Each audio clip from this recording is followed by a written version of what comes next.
palavra de hoje, a palavra inspirada, que veio novamente em Mateus 14, do 23 ao 33. Mateus, capítulo 14, versículo do 23 ao 33.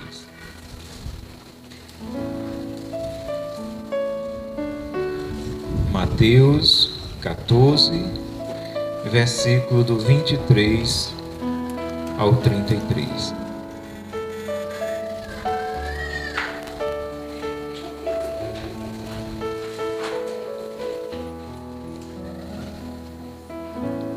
O Senhor esteja conosco. Proclamação do Evangelho de Jesus Cristo segundo São Mateus. Feito isso, subiu a montanha para orar na solidão. E chegando à noite, estava lá sozinho. Entretanto, já a boa distância da margem, a barca era agitada pelas ondas, pois o vento era contrário. Pela quarta vigília da noite, Jesus veio a eles caminhando sobre o mar. Quando os discípulos o perceberam caminhando sobre as águas, ficaram com medo. É um fantasma, disseram eles, soltando gritos de terror. Mas Jesus logo lhes disse: tranquilizai-vos, sou eu, não tenhais medo.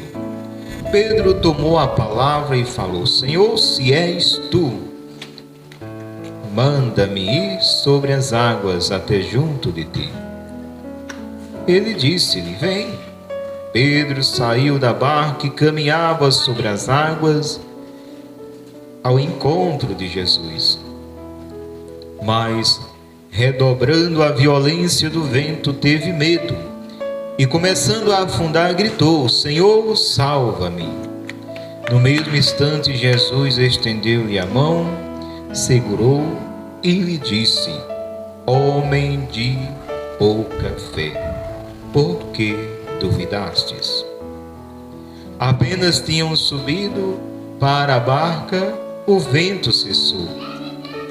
Então aqueles que estavam na barca prostraram-se diante dele e disseram: tu és verdadeiramente o Filho de Deus. Palavra da salvação.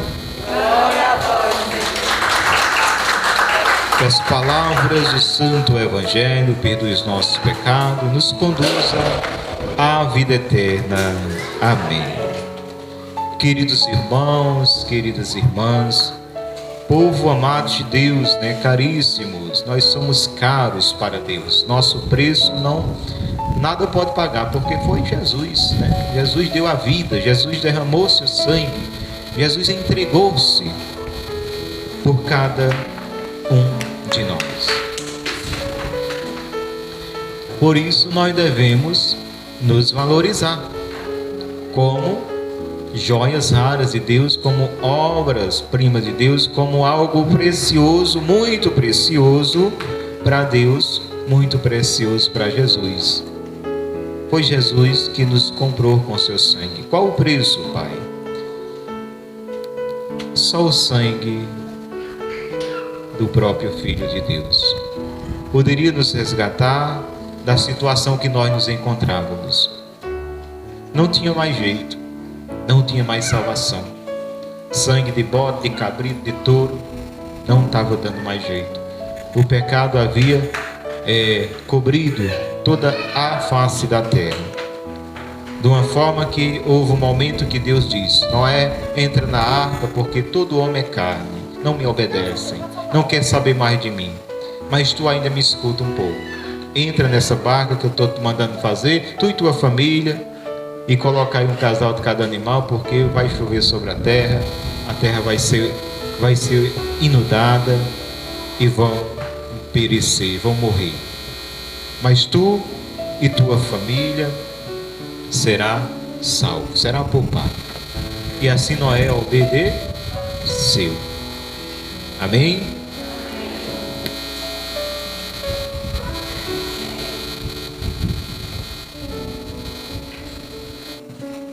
Noé fez o quê? Noé obedeceu. Qual é a barca hoje que o Senhor está nos convidando a entrar? Qual é a barca hoje? A igreja. Veja se não parece com uma barca, né? Já olhou para a matriz Sagrado Coração de Jesus? Parece uma barca. Veja aqui também como é grande, de certa forma, como cabe muita gente, como as portas são largas para acolher todos. Então, a barca de Noé hoje é a igreja, em que o Senhor está nos chamando. Você já parou para pensar que surge tantos movimentos pastorais na igreja? Você sabia por quê? Eu vou contar uma historinha de um rapaz apaixonado por uma moça e que ela não estava nem aí. E ele fazia de tudo para chamar a atenção dela. Tá igual Deus, que é apaixonado por nós e nos faz tudo para nos chamar a atenção para Ele. Não que Deus seja carente. Tem uma canção que Deus sem nós é Deus e nós sem Deus somos nada, não é assim? Mas o amor dele é tão grande que através o grupo de oração é uma forma de chamar a atenção nossa para Deus, de nos levar a uma experiência de Deus, de nos atrair para essa barca. Aí tem tantas pastorais, tem o Círculo Bíblico, tem EJC, tem SCC, e por aí Deus vai trabalhando o coração. Eu não me identifico por aqui, eu vou por aqui. Eu não entro por a porta de lado, do lado direito, eu entro pela porta do lado esquerdo, não entrei pelo lado, entrei pela frente, mas o importante é entrar nessa barca. Porque, meus irmãos, só será salvo quem estiver na barca de Cristo. Se nós sairmos da barca de Cristo, nós iremos naufragar. Nós iremos afundar. E aqui a palavra vem dizer que ele passou a noite toda em oração. Quem foi? Quem foi que passou a noite toda em oração? Não diz o nome, mas inicia dizendo que ele passou a noite toda em oração. E já bem tarde ou na madrugada, ele vem andando sobre as águas. Quem é? Jesus. Jesus passou a noite toda em oração. Eu fico pensando, Deus rezava a quem? A Ele mesmo? Ora, Deus sendo Deus, meus irmãos, passou a noite toda. E não foi só essa noite, foi tantas noites. Se for ler a Bíblia, a gente vai ver que quando Jesus se retirava para orar ao Pai, ele passava a noite toda em oração. E muitas vezes, tem pessoas que diz que nós dos grupos de oração, nós da renovação, reza demais. Que reza nada. Rezamos pouco, gente. Nós, pecadores, miseráveis, necessitados da graça de Deus, rezamos pouco. Deus, que é santo, passava a noite toda em oração, sem ter pecado. Imagina nós que temos pecado. Imagina nós. Então nós não rezamos muito não. E se rezamos muito pouco. Precisamos rezar cada vez mais. Então, meus irmãos, Jesus passou a noite toda em oração. E os discípulos foram aí na barca. Já a boa distância da margem, a barca era agitada pelos ventos, pelas ondas, o mar estava enfurecido. Será que nossa vida está passando pelas tormentas? Será que nós estamos passando por alguma situação em que as ondas estão se assolando, está se agitando e está assolando a nossa casa? Será que nós estamos com medo? Meu Deus, a casa vai cair. Como está a situação de cada um de nós? E aí, meus irmãos, só nós e Deus sabemos, Tem algo muito íntimo do coração de cada um de nós que o Espírito Santo não revela, embora ele dê dicas. Ele vai falando e a pessoa vai captando. O Espírito está falando é para mim. Mas o ministro de oração, ele não sabe que é para você. E quando o Espírito revela que é para você, fique tranquilo. O Espírito Santo sabe fazer as coisas. Ele não vai expor ninguém. Se for preciso, depois aquele ministro de oração teve a convicção no coração que o Espírito Santo mandou ali uma mensagem direta para uma pessoa, aí chama aquela pessoa depois, sozinha no particular, e passa a mensagem de Deus. Tem pessoas que às vezes têm medo de vir para um momento carismático, com medo de, vão revelar lá meus segredos. Não, não é assim, gente. Não. O Espírito Santo, ele não faz isso. Ele não expõe ninguém. Se acontecer isso, vamos colocar em dúvida se é o Espírito Santo mesmo. Pode ser humano, pode ser a pessoa que sabe alguma coisa, ou pode ser até mesmo o espírito imundo que está ali querendo gerar uma bagunça ali dentro, né? Constranger aquela pessoa para que ela não venha mais. Mas o Espírito Santo não é assim. Ele dá uma palavra de ciência, ele dá um diagnóstico, e só você sabe que esse diagnóstico é para você. E o coração fala também, porque o coração sente, o corpo responde àquela unção, àquela graça. Então, meus irmãos, talvez nós estejamos também assim, o contexto de nossa vida esteja em alguma turbulência, porque ninguém está livre. Nós vivemos, como rezamos na Salve Rainha, gemendo e chorando no vale de lágrimas. O cristão, o verdadeiro cristão é aquele, se não chora a sua dor, ele chora a dor do outro. Ele sempre vai ter um coração sensível, sempre vai ter uma cruz para nós levar, e essa cruz que vai nos salvar. Sempre iremos ter algo a lutar, mas o que é que nós encontramos neste momento, na presença de Deus? Encontramos a força e encontramos a graça de andar sobre as águas. As turbulências, vem as turbulências, e nós olhando para Jesus, aí devemos ser ousados também. Nós devemos ser ousados. Porque Jesus escolheu Pedro, que o negou 3 vezes, para ser a chefia da igreja, a chefia dos apóstolos? Porque Pedro era ousado. Pedro era aquele que ele tinha atitude. E Deus quer gente que tem atitude. Às vezes nós somos pessoas de pouca ou nenhuma atitude diante das coisas de Deus, mas nós precisamos ter atitude. Quando Jesus vem andando sobre as águas, e que Jesus vai, e eles estão ali, já estão com medo que o barco afunde, porque imagina aí, com medo, né? Às vezes vai derrubar aqui as coisas dentro de casa, né? Quando está em casa, segura a panela, segura tudo, né? Imagina dentro de uma barca não tão grande, as ondas subindo e o vento agitando. Que medo! Já estava com medo das ondas. Aí lá vem um vulto andando sobre as águas. Imagina aí que os homens começaram a tremer mesmo. É um fantasma, né? Naquele tempo, olha, aqui é um fantasma. É um fantasma. E Jesus vai tranquilizar, ei, sou eu. Aí Pedro vai, né? Pedro muito afoito, né? Todo Pedro é afoito. Ei, Senhor, se é tu mesmo, se é, né? Ainda colocou uma dúvida.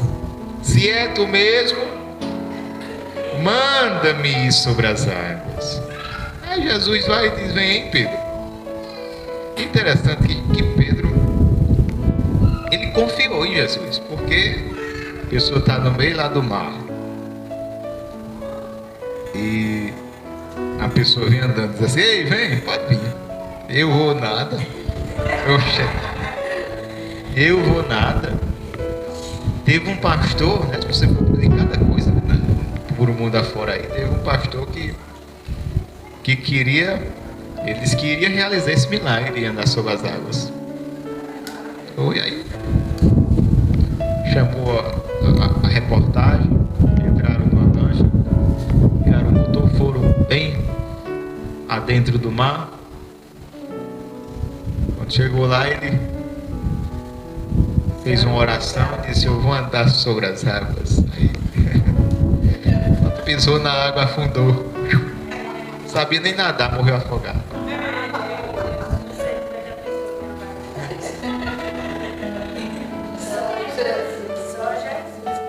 Outro, você vai encontrar até no YouTube, que lá na palavra diz assim, eu envio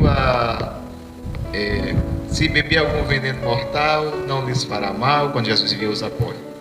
Se for mordido por uma serpente, não vai morrer, e por aí. Aí teve um que até filmou, pegou a serpente, ficou lá manuseando a serpente e fazendo culto, aí a serpente mordeu, né? Aí ele começou a cambalear, venenosa. Aí caiu lá por cima da caixa de som, morreu. Não compreendendo essa palavra, gente. Deus realizou aquele milagre, sim, mas Deus não realizou para o exibicionismo, assim, se mostrar. Ele realizou diante de uma necessidade. Ora, a barca já estava distante. Eles não ouviam se ele gritasse, volta para cá. O vento estava dando para lá, não tinha motor. Então houve uma necessidade dele andar sobre as águas.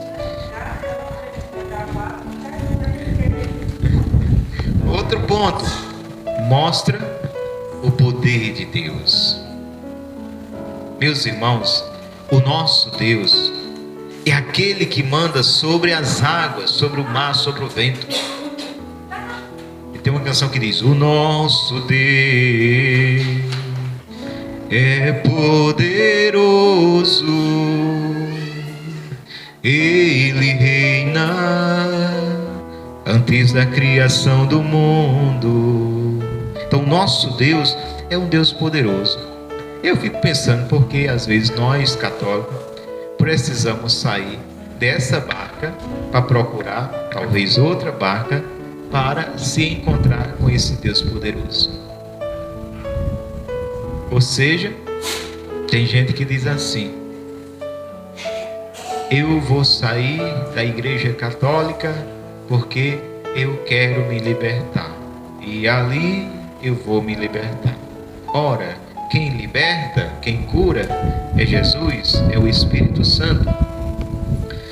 Não precisamos sair da barca, é isso, precisamos permanecer na barca e convidar Jesus a estar nessa barca. Quando Jesus entrou na barca, o que aconteceu? Quem lembra? O vento acalmou, o mar ficou mansinho, se fez uma grande calmaria. Tá com tua vida agitada? Tá sendo assolada com mieira da tua casa? Como foi aqui suscitado na oração? Tá tendo crise no matrimônio? Chama por Jesus. Vem, Senhor, acalma essa tempestade. E é isso que nós devemos fazer, mas nós não queremos fazer. Muitas vezes, quando nós já temos uma experiência, vamos aprofundando em Deus, nós começamos a ir buscar Deus. Mas quando a gente não tem, a mulher diz assim: estou separando do meu marido, eu vou pedir ali uma opinião de comadre, porque está com 15 anos que ela separou, né? Tem muita. Aí vai lá, comadre está com 15 anos separado, mulher, separa, estou tão bem separado. É desse jeito. Mas não conta o que ela passou, o que ela tem passado, só conta a vantagem. O que Deus uniu, o homem não separa. Gente, uma carne não tem como separar da outra, ela se rasga.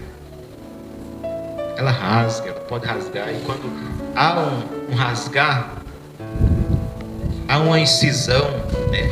Há uma ferida, e essa ferida é difícil cicatrizar. E diante da nossa igreja, da lei da igreja, da palavra de Deus, o matrimônio é indissolúvel, ou seja, não se desfaz. Tem que dizer assim: eu vou pedir à igreja que cancele o meu matrimônio. Gente, a igreja, o Papa e ninguém, olha o que eu estou dizendo a vocês, a igreja, o Papa e ninguém tem a autoridade dada por Jesus para desfazer o casamento. Pode ter certeza disso. A palavra diz: o que Deus uniu, é bem claro, o homem não separe. Aí tem gente: mas houve uma pessoa que casou na igreja e entrou com processo de anulação e aí foi anulado e casou de novo. Pode perguntar a qualquer padre, a qualquer bispo, a qualquer teólogo, que ele vai lhe dizer o seguinte: a igreja não desfez, o Papa não desfez, foi analisado e aquele casamento não houve.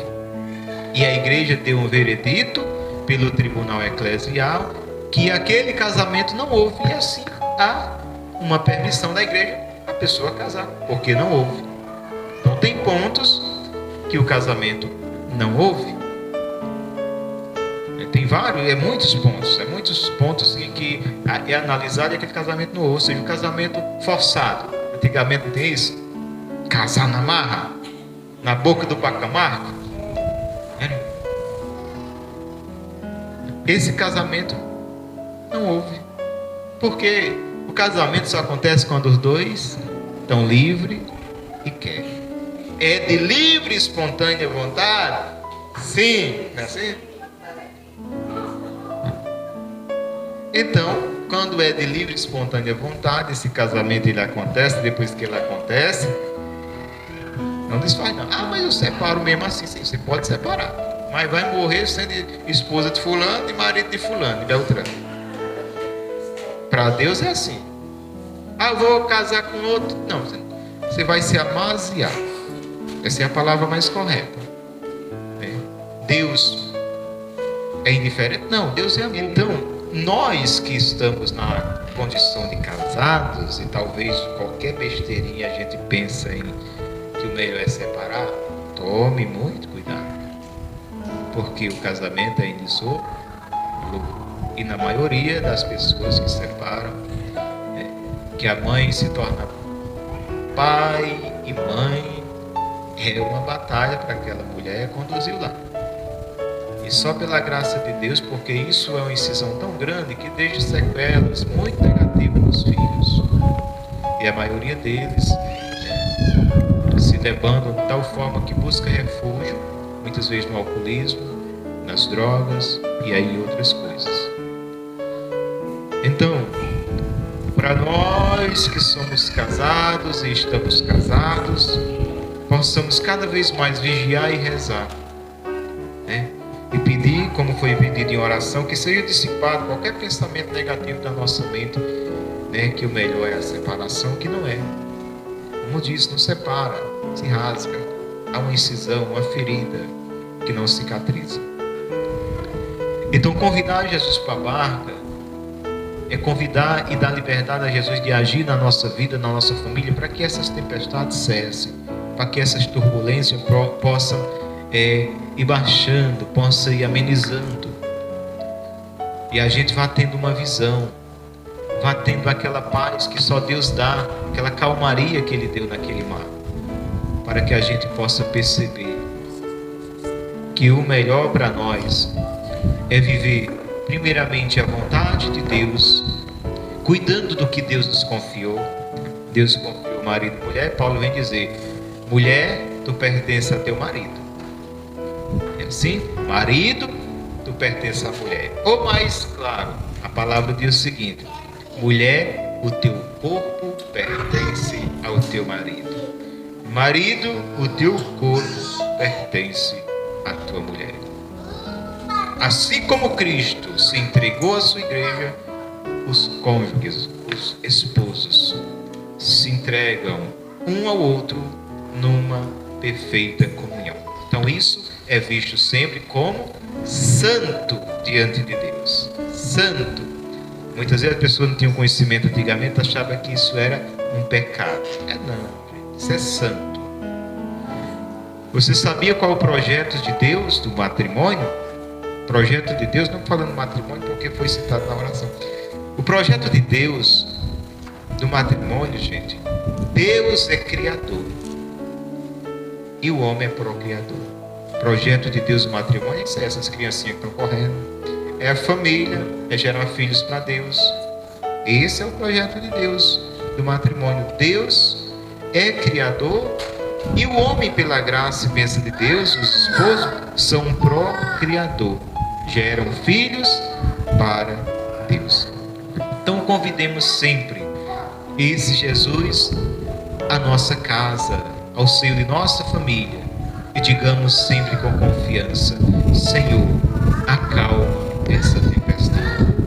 Senhor, vai cessar toda tempestade da minha casa. Talvez seja uma preocupação com o filho. Quem tem filho se preocupa, né? Vê o pequenininho que a gente pega, domina, bota no braço, que a gente acha que dá trabalho. Ei, mãe, dá não. Acabou, pega e bota no braço, daí quando quer. Tá vendo ali atrás. Agora quando cresce,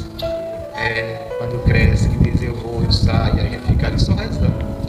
Se sente impotente, porque, Senhor, só tu. O que eu posso fazer, estou fazendo, mas foge muitas vezes do nosso domínio. Então entrega a Deus, reza, educa, coloca sempre no bom caminho, mas né, a primeira festa vem, é assim? Primeira festa, e meu filho passa até 12 horas, não, meu filho é demais, não, mãe, eu quero vir, é 2, é 3. No meu de 14 foi a primeira festa, a mãe quis, eu disse, deixa, rezar. Deixa, que se prender é pior. Quando se solta, na contra-gota, não na contra-gota. Nós devemos rezar muito. É pai e mãe rezando pelos filhos e orientando, e o mundo todo ensinando o que é errado. Olha aí o desafio. O que é o contrário. Antigamente não. Seu filho saía de sua casa e na casa do vizinho, era o mesmo ensinamento, sim ou não? A geração era assim. Era o menino já entendia? Precisava falar. O pai só olhava assim, o menino já entendia. Estava ali os dois velhos conversando na cadeira de couro, sentados, cigarro na boca, o menino passava quando. O menino.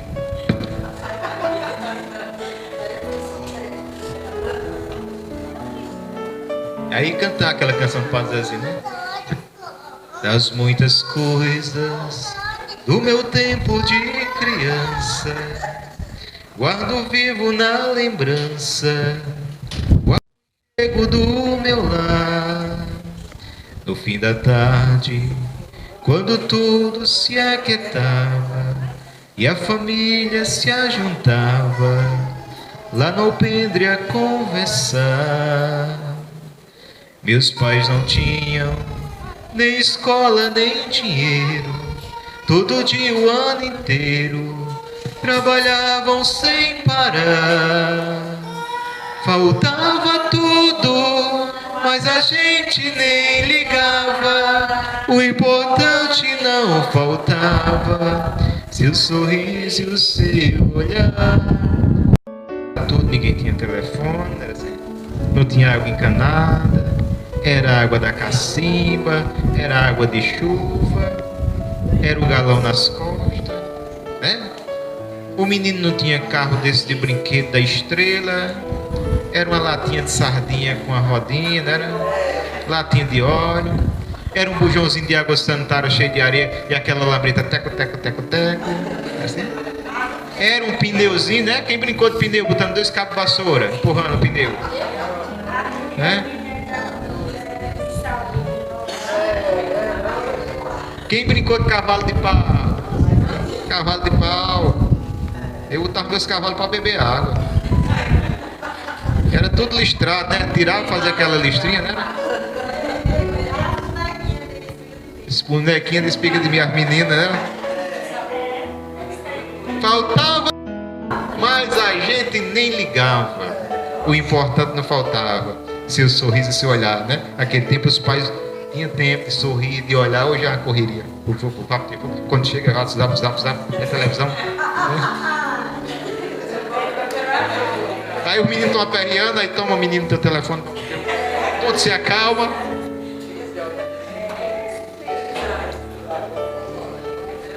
Peçamos a Deus, meus irmãos, e mesmo diante desse desafio do mundo em que vivemos, poder conduzir os nossos filhos sempre no caminho do Senhor. Amém. Louvado seja nosso Senhor Jesus Cristo. Ave Maria, cheia de graça, o Senhor é convosco. Bendito sois vós entre as mulheres, bendito é o fruto do vosso ventre, Jesus. Santa Maria, Mãe de Deus, rogai por nós, pecadores, agora e na hora de nossa